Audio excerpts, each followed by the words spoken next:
Derrière une porte d'acier, un secret qui pourrait bouleverser notre vision de la guerre en Ukraine, qui dans l'ombre dirigeait vraiment les opérations à Pokrovsk. Pendant plus de 3 mois, la ville a résisté à des assauts sans relâche. Pour un simple point sur la carte, jugé secondaire par les stratèges russes, l'armée ukrainienne, appuyée jusqu'à l'excès par l'Occident, transformait chaque immeuble en forteresse, chaque cave en piège. Pourquoi ce sacrifice disproportionné? Qu'est-ce qui, à Pokrovsk, valait tant de sang et de matériel? Quand les combats ont cessé, la routine des fouilles a mené un groupe de soldats dans un immeuble anodin. Rien ne laissait présager l'importance de ce lieu. Jusqu'à ce qu'ils découvrent, sous les décombres, une porte renforcée, soudée, marquée d'une inscription anglaise. Derrière, ce qu'ils ont trouvé a changé la donne. Les premiers éléments étaient accablants. Des dossiers en anglais, des équipements dernier cri tout droit sortis des arsenaux occidentaux, et surtout la présence de spécialistes étrangers dont l'accent trahissait des origines lointaines. D'un coup, la question n'était plus qui tient Pokrovsk, mais qu'essayait-on de cacher à tout prix? Ce secret, s'il venait à être ignoré, ferait courir un risque majeur. Car ce qui s'est joué à Pokrovsk dépasse un simple affrontement militaire, c'est une transformation silencieuse de la guerre moderne, avec des conséquences pour toute l'Europe et bien au-delà. Sommes-nous à l'aube d'un nouveau type de conflit, où la technologie et l'opacité redéfinissent le champ de bataille? La clé pour comprendre ce mystère et ses enjeux, revenir sur l'histoire, la position stratégique et les forces qui ont convergé vers cette ville, bien plus importante qu'il n'y paraît. Pour saisir l'ampleur de cette découverte, il faut d'abord comprendre ce qui a fait de Pokrovsk un point névralgique. Plongeons dans ses racines et son rôle sur l'échiquier de la guerre. Pokrovsk, simple carrefour ferroviaire ou pierre angulaire d'un vaste dispositif occidental dissimulé. Pour la plupart des analystes, Pokrovsk n'était qu'une ville ordinaire du Donbass. Avant la guerre, elle abritait environ 50 000 habitants. On y vivait du charbon, de l'acier, de l'école et du travail, dans la routine paisible d'une cité ouvrière à l'est de l'Ukraine. Pourtant, sur les cartes d'état-major, Pokrovsk brillait d'une lumière particulière. Son emplacement est unique. Ici se croisent toutes les routes menant de Donetsk vers l'ouest, vers le cœur du pays et l'Europe. Celui qui contrôle Pokrovsk verrouille la logistique du front, décide du sort des renforts, des munitions, du carburant. Si la ville tombe, c'est toute l'arrière qui s'effondre. Des dizaines de milliers de soldats risquent d'être coupés du reste du pays, et le Donbass oriental peut basculer. Derrière ces façades ordinaires, Pokrovsk servait donc de point d'appui vital, un verrou dont dépendait la survie de toute la chaîne ukrainienne. Les stratèges russes l'avaient donc compris. Ils lancèrent leur offensive avec méthode, progression lente, encerclement, coupure des axes, capture des bourgs alentours. Ils s'attendèrent à voir les Ukrainiens reculer, préserver leurs forces, céder le terrain. Mais ce fut tout le contraire. Les défenseurs ukrainiens, au lieu de battre en retraite, envoyèrent unité après unité dans la fournaise. Des colonnes blindées, des trains de munitions, l'élite de l'infanterie mécanisée furent engagés sans relâche. On aurait pu croire à une erreur de calcul, à un entêtement désespéré. Pourtant, chaque attaque russe se heurtait à une résistance parfaitement coordonnée. Très vite, dans Tsissant, des indices troublants sont apparus. La présence d'instructeurs occidentaux n'était plus cantonnée à l'arrière. On les voyait désormais dans les états-majors avancés, parfois même sur la ligne de front.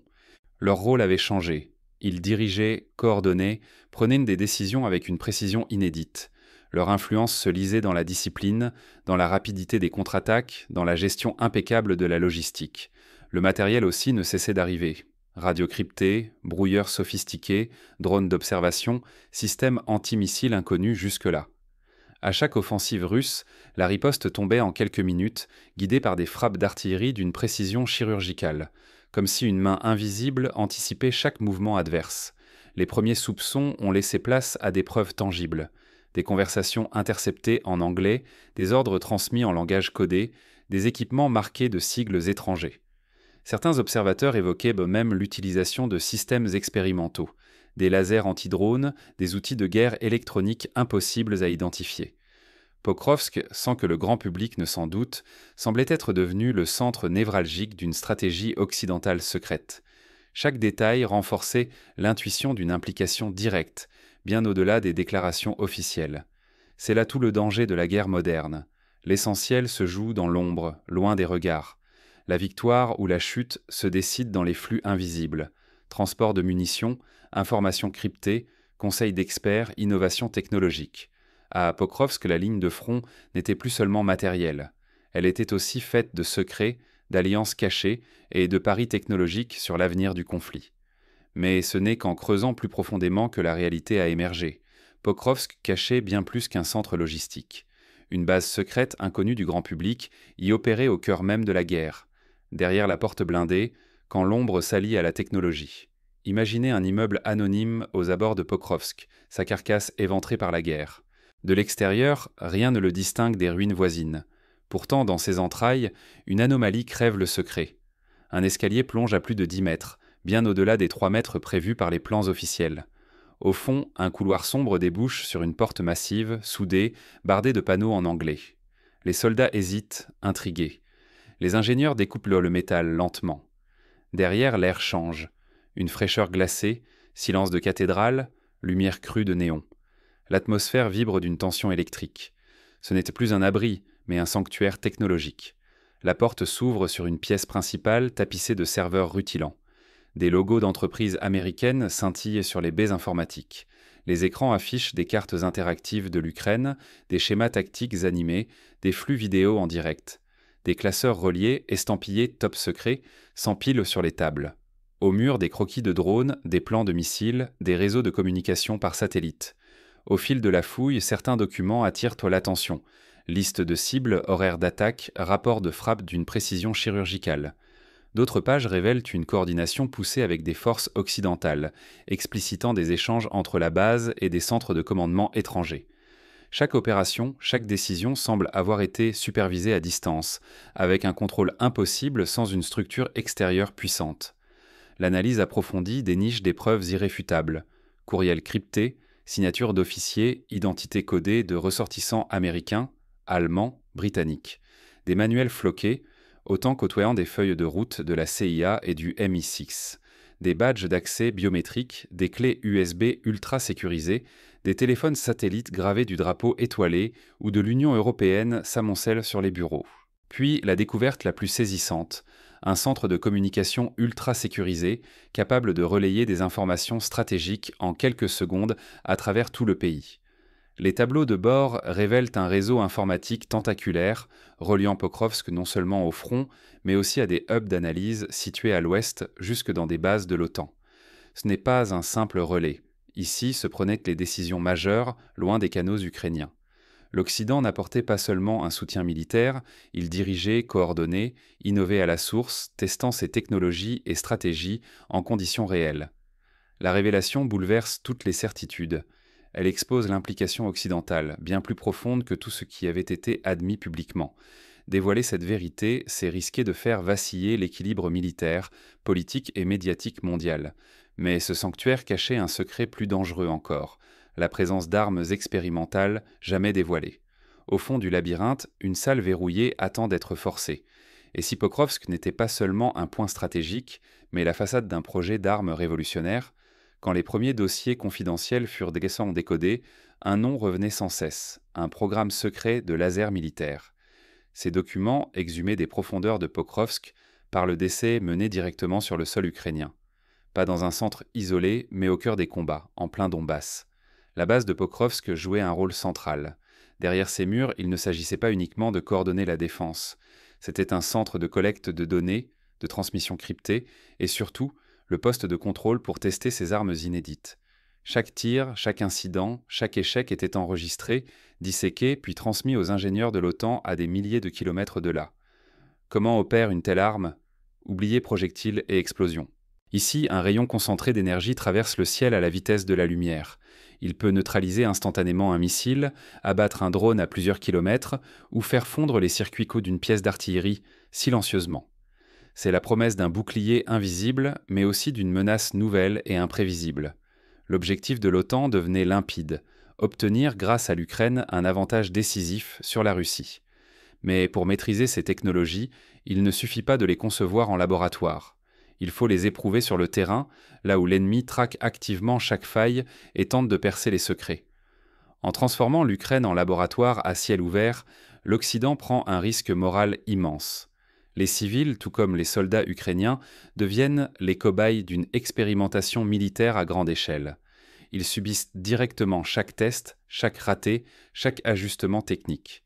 Leur vie pèse parfois moins face à la réussite d'une innovation. Si ce projet aboutit, l'architecture de la guerre mondiale pourrait basculer.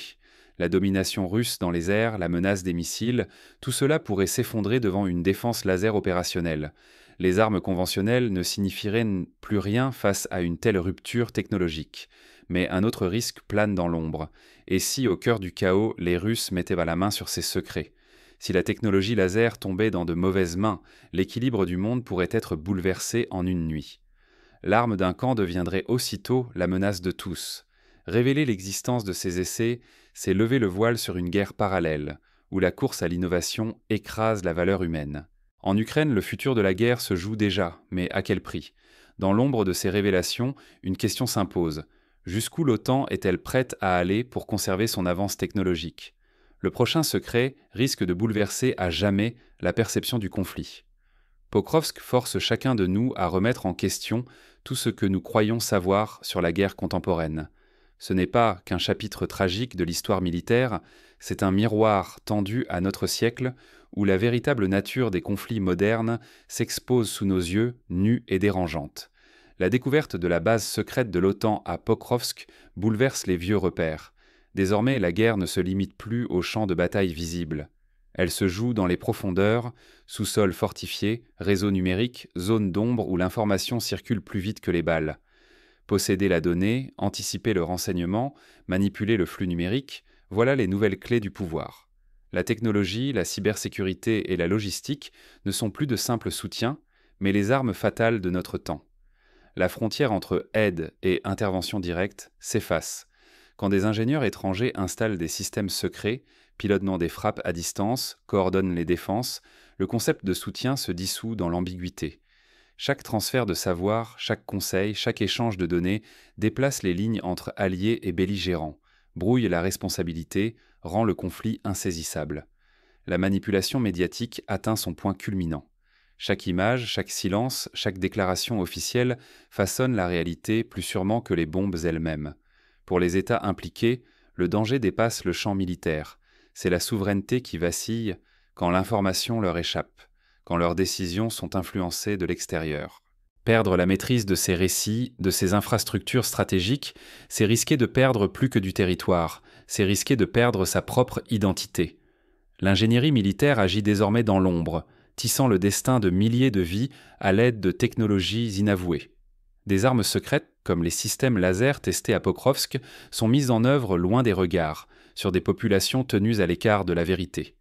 Des décisions prises dans des salles de commandement étrangères s'abattent sur des dizaines de milliers de personnes, sans qu'elles n'en sachent rien, sans qu'on leur ait jamais demandé leur avis. Face à cette réalité, chaque citoyen doit aiguiser son esprit critique. Il ne s'agit plus d'écouter passivement les discours officiels. Il faut apprendre à décrypter, à lire entre les lignes, à questionner ce qui semble évident. Ne pas comprendre ces enjeux, c'est accepter de devenir le pion d'intérêts lointains et de s'exposer à une insécurité grandissante, militaire, sociale, politique, culturelle. La guerre de demain ne sera pas annoncée à la télévision. Elle se jouera dans le brouillard de l'information, dans la domination technologique, dans la capacité à façonner les perceptions. Nous ne pouvons plus nous permettre d'être de simples spectateurs. Chacun doit choisir, subir ou comprendre, répéter ou questionner, accepter ou résister. Mais derrière les murs de la base de Pokrovsk, une découverte encore plus troublante attend ceux qui osent regarder plus loin. Ce que révèlent les laboratoires secrets va changer à jamais notre compréhension de la guerre. La guerre cachée n'est plus l'apanage des militaires ou des espions. Elle forge dans la discrétion le destin de chacun d'entre nous. Ce que nous avons révélé à Pokrovsk change tout. Derrière le récit d'une bataille ordinaire s'est déroulée une opération bien plus vaste, une guerre invisible menée au cœur de l'Europe où l'avenir se décide loin des projecteurs. Des bases secrètes, des prototypes jamais dévoilés, des équipes venues de tous les continents, la réalité dévoile une implication directe de l'Alliance Atlantique, bien au-delà de tout soutien officiel admis par les capitales occidentales. En moins de 100 jours, l'Ukraine s'est transformée. D'un simple champ de bataille à un immense laboratoire, un terrain d'essai à ciel ouvert pour les armes qui façonneront les guerres de demain. Des systèmes laser, encore expérimentaux, ont été déployés sur le terrain et testés dans le feu de l'action. Des technologies de renseignement et de communication, issues des programmes les plus secrets de l'Occident, ont permis une défense inédite de Pokrovsk, orchestrée dans l'ombre, loin des caméras.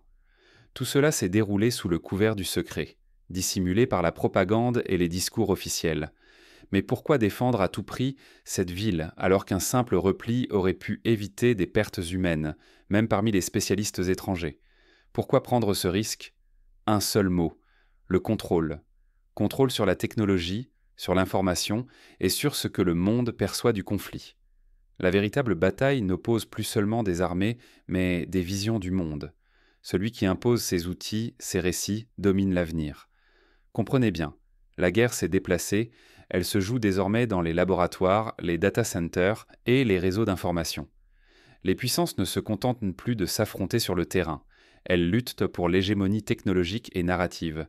Chaque citoyen, chaque spectateur est déjà une cible, parfois sans le savoir. Fermer les yeux sur cette réalité, c'est laisser la technologie et la désinformation décider de notre futur collectif. C'est accepter que la sécurité, la souveraineté et la paix soient tant à négocier dans l'ombre, loin de tout débat démocratique.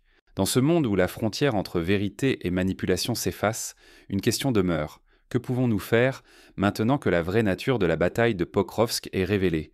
Si demain ces mêmes stratégies sont utilisées ailleurs, qui choisira ce qui doit être connu ou caché?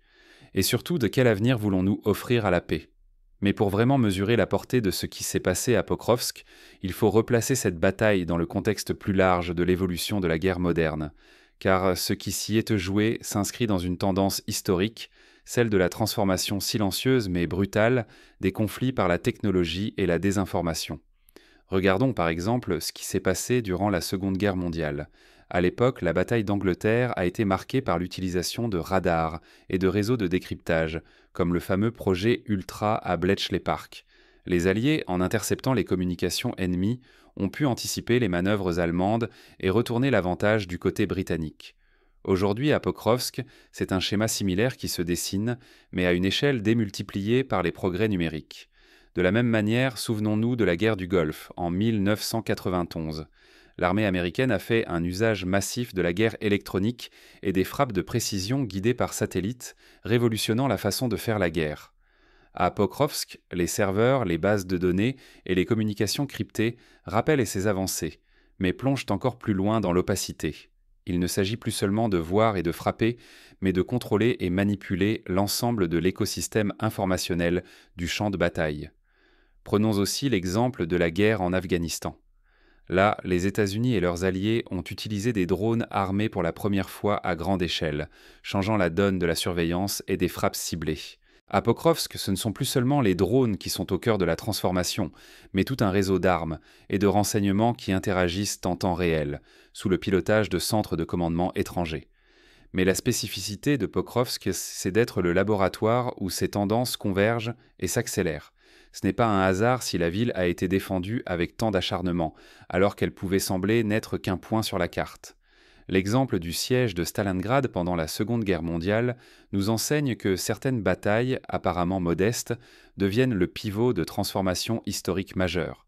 Stalingrad était, en apparence, une ville industrielle parmi d'autres, sa résistance a pourtant scellé le sort du front de l'Est. À Pokrovsk, le même schéma s'est produit, mais avec une dimension supplémentaire. La ville n'était pas seulement une forteresse physique, mais aussi un nœud invisible de la guerre des réseaux, de la cyberguerre et de la désinformation. Mais concrètement, comment la technologie a-t-elle transformé la bataille? Prenons 3 exemples parmi tant d'autres.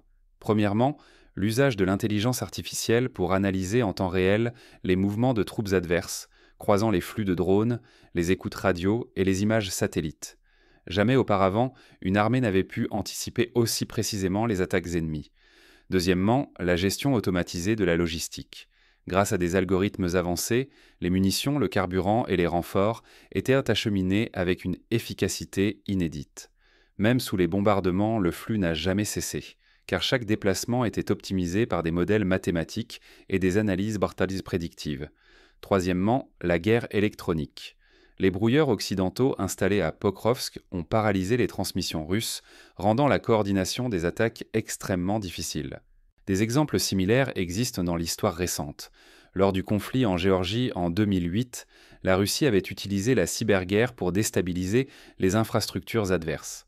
À Pokrovsk, l'Occident a porté cette logique à un niveau supérieur, paralysant l'ennemi tout en restant invisible. Mais la dimension la plus inquiétante reste l'expérimentation sur le terrain d'armes révolutionnaires. Rappelons ce qui s'est passé avec la bombe atomique en 1945. Les villes de Hiroshima et Nagasaki ont servi de laboratoire tragique pour tester la toute-puissance de la nouvelle arme. À Pokrovsk, sans atteindre la même ampleur destructrice, l'usage de lasers militaires et d'armes à énergie dirigée pose des questions éthiques similaires. Jusqu'où peut-on aller pour garder l'avantage technologique? À quel moment l'expérimentation franchit-elle la ligne rouge de l'inhumanité? Derrière la porte blindée, les ingénieurs occidentaux ont-ils mesuré les conséquences de leur choix? L'histoire nous enseigne que les avancées militaires, une fois lancées, échappent souvent à leurs créateurs. La prolifération nucléaire, l'essor des drones, la militarisation du cyberespace, autant d'exemples où la boîte de Pandore a été ouverte sans retour possible. Alors, que faire face à ce constat? Faut-il se résigner à l'opacité et à la désinformation, ou existe-t-il des moyens concrets de reprendre le contrôle? Première étape, l'éducation critique. Chacun de nous doit apprendre à distinguer l'information de la manipulation, à vérifier les sources et à refuser les discours simplistes. À l'école, l'enseignement de la pensée critique et de la culture numérique devient une nécessité stratégique au même titre que la défense du territoire. Deuxième étape, le contrôle démocratique. Les institutions doivent exiger la transparence des opérations militaires menées au nom de la sécurité collective. Cela suppose la création de commissions d'enquête, la publication régulière de rapports indépendants et la possibilité pour les citoyens d'accéder à des informations vérifiées. Troisième étape, la coopération internationale. Si chaque pays agit dans l'ombre, la course aux armements ne fera qu'accélérer au risque de déclencher des catastrophes incontrôlables. Il faut donc relancer les traités de non-prolifération, instaurer des mécanismes de contrôle sur les armes nouvelle génération et développer une diplomatie du cyberespace. Quatrième étape, la responsabilisation des entreprises technologiques. Les géants du numérique qui fournissent nos serveurs, logiciels et outils de cryptage doivent être soumis à des règles éthiques claires. Nul ne peut s'abriter derrière le secret industriel pour contourner les lois internationales ou participer à des programmes d'armement incontrôlés. Enfin, cinquième étape, la vigilance citoyenne. L'histoire a montré, de la guerre du Vietnam à la surveillance de masse révélée par Edward Snowden, que la mobilisation de la société civile peut infléchir le cours des événements. Pétitions, campagnes médiatiques, actions en justice. Autant de leviers pour empêcher la dérive vers une guerre invisible et incontrôlable. Mais pour que ces actions portent leurs fruits, il faut avant tout refuser la fatalité. Pokrovsk n'est pas une exception. C'est le révélateur d'une tendance mondiale. Les mêmes logiques sont déjà à l'œuvre en Afrique, en Asie, au Moyen-Orient, partout où la technologie façonne les rapports de force. Imaginez les conséquences si, demain, une technologie comme celle testée à Pokrovsk tombait entre les mains d'acteurs non étatiques, groupes terroristes, mafias, dictatures isolées. Le chaos serait total, car aucun État ne pourrait garantir la sécurité de ses citoyens face à une prolifération incontrôlée. L'histoire regorge de ces moments charnières où la société a dû choisir entre la transparence et l'opacité. Après la Première Guerre mondiale, la création de la Société des Nations a été une tentative, certes imparfaite, de réguler les conflits. Après la Seconde Guerre mondiale, l'ONU a pris le relais. Aujourd'hui, c'est autour de la régulation technologique et informationnelle que se joue l'avenir de la paix. Alors, pour refermer la question et clore la dette d'interrogation, souvenons-nous, chaque génération hérite d'un monde façonné par les choix de ses prédécesseurs. À Pokrovsk, une porte a été ouverte sur l'avenir, un avenir que nous pouvons encore influencer si nous avons le courage de regarder la vérité en face, d'exiger la transparence et de bâtir une paix fondée sur la responsabilité partagée. Face à l'opacité, la résistance commence par la connaissance. Face à la désinformation, la riposte commence par la vigilance. Et face à la guerre invisible, la défense la plus efficace reste la lumière de la vérité partagée. Pokrovsk, ce n'est pas la fin d'une histoire, c'est le début d'une ère nouvelle, où l'enjeu n'est plus seulement la survie d'une ville, mais la préservation même de la paix, de la liberté et de notre humanité commune.